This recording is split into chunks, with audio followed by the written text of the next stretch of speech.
But Scott, I did want to run this by you, and I've been prepping our audience and prepping Lions fans for this because, in my opinion, I think the possibility is very, very real. You could see the Lions take a quarterback with that Rams pick, with that pick at the top of the second round, and taking the players out of it, taking the particular quarterbacks out of it. For me, I'm a big salary cap guy, big draft guy, and stuff like that. The ideology behind it. You get such a discount to market when you have a quarterback on a rookie contract. If you look around the league, that's the ticket. And what happens, Scott, to these teams when these quarterbacks do enter in to these huge contract years? I mean, outside of Aaron Rodgers, even Tom Brady takes a discount, so that doesn't really count. But Russell Wilson, what's kind of happened to the Seahawks? You look around Patrick Mahomes, we may see this with the Chiefs coming up in a couple years.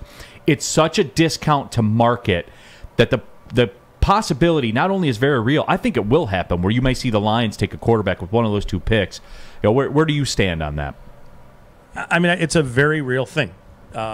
Also, the fifth-year option, which is a huge deal, taking a quarterback late in round one. It's just a matter of, is there a player they value at that point? Right. And the fear or worry I have is that it's not necessarily somebody they want to take late in round one, that it might be somebody they fall in love with that nobody's talking about right now, that they end up taking it to. And Scott, that's where it is, because you see this everywhere, and you've been around many NFL drafts. These quarterbacks, you're starting to see them slowly tick up the draft board. You know, Malik Willis is a guy, the tools, everybody kind of falls in love with it. And again, it's such a discount to market that they might even be overvalued as far as when they're picked. But this is a revolution, I think, that's going on financially in the NFL, where that gives you your biggest leg up because they are so valuable, not from the talent standpoint, just based on the contract situation. Yeah. And you're going to see this. Don't be surprised. Everyone tells me, oh, it's a crappy year for quarterbacks. Oh, of course, the Lions have the second pick when it's a crappy year for quarterbacks. Nope. Don't be shocked when 3 of the first 11 guys taken are quarterbacks, because it could happen. And that's the thing for me, too, because you know me, Scott. I text you all the time about my guy Kyle Hamilton. And the only reason why he's not a number 2 pick is because of that draft value. And that has to do, I feel like, is the contract of like an edge rusher and stuff like that. He would have to, I mean, if you're taking a safety at 2, we'll get back to the quarterback, because we could spend a lot of time on that. and I think there is a quarterback, a specific name, who is going to blow up at the Senior Bowl. It's Sam Howell. And people need to ready. The chat's going to blow up. Yeah, thanks, man. Now I just got 100 messages here. Yeah, thanks. But people need to prepare themselves for this. This is a huge-armed kid who has as much moxie as you could have, a very athletic player, unbelievable balance, tough to bring down in the open field. Kind of did it all for North Carolina last year. 2 years ago, if you want to watch him as a player, you need to watch him 2 years ago when they had De'Ami Brown and Daz Newsome. The cast, and there's just a lot more there. Last year it was, he had 15 to 20 carries a game just because they had nothing else going on. Right. But in terms of the Senior Bowl itself and the Lions coaching him, he is going to look every bit the part. He just is. And teams have fallen for that in the past. I mean, I remember seeing Carson Wentz live and in person and thinking, "Wow, this is real." And the same thing with Baker Mayfield. This is real. And the same thing with Justin Herbert. Wow, this is real. And Howell's he's gonna look just like that. And that's the Justin Herbert name you bring up, because that's kind of reminiscent to me. His last year at Oregon, I would watch a lot of the games, and I would be like, wow, this is it? Like, this is what I was told is the next coming and everything like that? Like, this he's throwing – and I did shows and talked about that. I'm like, well, the savior, Justin Herbert, another 191-yard game today. Yeah, but he was throwing to me and you and easy, no offense. You'd be the tight end. Yeah. But, sorry. Yeah. That is such a dependent position. Right. And so you can you can talk about Malik Willis and the same thing needs to be said for Sam Howell. It's like there's really very little last year that he had, and he carried that team. That's why you got to go back and look at 2 years ago. And I think you're looking at, with Howell, you're looking at a player who I would tell you, based on what I'm seeing, I think he understands what defenses are trying to do, and I think he gets it at a level to which some of the quarterbacks who went early last year didn't, if that makes sense. I think that there were issues with Zach Wilson's ability to read things, and Trey Lance was a very much not an unknown, but he's going to have to grow as a player. Justin Fields, same kind of stuff. Mac Jones is where I would talk about Howell as far as like a processor, where you can see him getting it and understanding things. It's just he's Mac Jones with a much more athletic body and a significantly bigger arm. So if you're looking at what Mac Jones does as a rookie, and you think of Howell as a player who's like that, just with a much bigger set of tools in terms of how he throws the ball, how the ball comes out, and then running, I think you can understand why I think that the Lions, I'm not going to say could fall in the trap, but the Senior Bowl this year is literally, it's a gold mine. It always is for right. coaches, but it's got a trap door, and the trap door is falling for a quarterback. And I think Lions fans need to prepare themselves for the idea that coming out of the Senior Bowl, there's going to be a lot of talk about the Lions and Sam Howell, and it's terrifying. Right. Because nobody wants them to take a quarterback at 2. I don't, no. But I don't think it's completely unreasonable to think they could. And Late in round 1, absolutely. Take a quarterback. You want to step to the crap table and roll the dice and you need to see hit what that happens? position more than once. I mean, that was the beauty about the Stafford trade, was that it gave you the opportunity to go ahead and maybe enter the quarterback market more than one time. Most teams, they just don't have that chance. The Lions do. They hit it with Goff. They could hit it again this year if they choose to. They could wait and do it next year. Jake Wegener says Howell equals Trubisky 2.0. Hashtag stay out. Then there's a lot of talk about, Mike says, don't take no fools from North Carolina. Trubisky, Ebron, ugh. Ooh. And that's got no bearing on Javonte Williams anything. went to North Carolina. People seem to love him. I don't know. Does that infatuation only happen at the Senior Bowl, or can that happen with other teams as well, to where the number 2 pick becomes a trade asset? Oh, it absolutely could. It absolutely. And nobody's talking about it because, like Neal, like you said, it's been cast as a bad quarterback class, and in some ways, it's not at all like it was last year.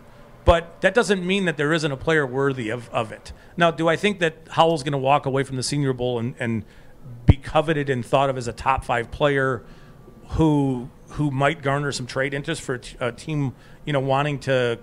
I don't know that they have to come up to 2, because teams drafting after the Lions aren't taking quarterback. But you know what I'm saying? Like, I think he's worthy of it in terms of what he is as a player and what he presents as a prospect. In terms of what we saw get drafted very early last year, I just think we need to recognize that it's a possibility. Mm-hmm. And then kind of like when Neal was talking about with it being a quarterback, the term draft value, like how I want Hamilton, like that's my guy. Yeah. Right? Is that a contract thing? Is that why draft value is a thing? Like kind of. What I think there's some of that. Like, I want to say, the number 2 pick is going to have like a $7.5 million cap hit. And that's going to place him immediately in and around the top 10 safeties paid in the entire NFL. So are you getting value from that player even if he becomes a good starter for you? And the answer is probably not a lot of value. But you sure are if you're taking an edge rusher. Because if you look at how much edge rushers get paid, having Aiden Hutchinson at $7.5 million for 4 or 5 years, whatever it is, in the 5th year, or Thibodeau, there's value there. And I think, Scott, that plays into my point where I was talking about those are the 2, and to some degree offensive tackle as well. I think that's why we've seen the advent of not only the quarterback, but the edge rusher and the offensive tackle, just based on the market of what all pro guys at that position make. I think that's had as much to do with the change in the draft valuations over the last 5 years, or maybe since the salary cap came in. I think that it's not just the talent or the players, it's the money. Let's bottom line. Absolutely, and it's why teams reach on quarterback in round 1. It's also why teams ignore running back through, realistically the middle of round 2, because there's not a lot of value to be had with that player or that position, which I know Joy hated me for saying it, but it's true. No, it's true. It is. He's just bitter because the running backs don't make any money anymore. But they're so valuable. It's just, you can find them. I mean, you can find them. Craig Reynolds off the streets this year. Yeah. Yeah. But I mean, with Hamilton, so Hamilton's interesting because the stuff that he does well, he does incredibly well, and it's rare. And I think that if you're looking at a safety with the second pick. He needs to be a complete stud everywhere. And there are some things that he does not do well. There's one thing that he does not do well, and that's if you ask him to come up and play over a quick slot receiver, he struggles there. And I think some of that, and this, I have to really watch what I say here because I'm not the opinion's not totally formed, but I think it's because his stride is really long legs, and it's one of the reasons why he makes such incredible plays down the field. Oh my God! Because he unlocks that stride and his instincts. And I think he's one of those players who just does nothing but watches film, because there are moments where it's like he knows exactly where the ball's going to be, insane. Even if it's 30 yards down the field on the boundary, and he gets there. And those are huge plays, but there are moments where if you ask him to come up over a slot receiver, you can see him a little sluggish with his feet. And where he's chasing a touch quick in a route, he's got the speed and quickness to catch up. It's just, if you were telling me in year 1 or year 2, I'm going to ask him to come up and play over a player like Hunter Renfrow, a real quick dude like that, I think he's going to lose in those situations. But he's also going to do things that almost nobody in the NFL can do, which is make huge plays down the field, breaking up passes. So, you'd have to be. It's almost a luxury to be thinking safety at 2. It just is. The thing on Obama was like that. Like you said, the playmaking ability. Like more than breaking up passes, I see him getting the ball and getting your offense another chance. Yeah, I mean he does some of those things. I would love him to be more productive in terms of that, but it's undeniable the things that he does well. It's just a matter of, do you value that at 2, or is it a scenario in which maybe if you were. And this is, if the Lions would have won one more game, they'd have pick 6. And then you'd be taking Kyle Hamilton and feeling pretty comfortable at it, which is nuts. What's the difference? And some of it is money, like you're talking about. Right. Yeah. And some of it's just the sheer value of taking edge rusher, I hope it's not quarterback, but edge rusher in this class, and then filling it out later in round 1 with a player like Penn State's Jaquan Brisker would be a pretty dynamic player. For them at the back end of round 1. The idea that the Lions are going to take a wide receiver is talked about a lot, but I'm not sure, based on what we saw last year from them, that is the way we should be talking. Well, Scott, as always, man, I appreciate your time, fountain of knowledge, and we're going to be leaning on you a lot coming up to the draft. You won't be a stranger around here, no doubt. And guys, look, follow the man on Twitter. You hear the knowledge, you hear the information. I can't click the follow button for you, so do yourself a favor. If you like NFL draft coverage, which we all do, that's the guy to follow right there. He's sitting in that chair. But we'll get back with you, Scott, no doubt, as it rolls awesome. on. Yeah, thanks for the time. Thanks, guys. Oh, real quick, Yes. Am I a jerk for taking 30 items through the 15-item self-checkout when the lines are long everywhere? However, I'm a 4.2840 in checking out. Jerk. Are you in front of me in the line? Yes. Only if you're in front of me. Okay. If I'm not in the store, whatever. There you go. Right? See? I think you're good. All right, cool. But I am a 4.2840 in checking out. Yeah. It's not a game. It's not a game. Appreciate the time, Scott, very Who's much. running the clock? Cintron World's an aspirational lifestyle beverage. You've reached the end of the video. You know what you should do? Press like. You know you like the content that we have here at Woodward Sports Network. I'm Braylon Edwards from the bottom line. Subscribe to us right now.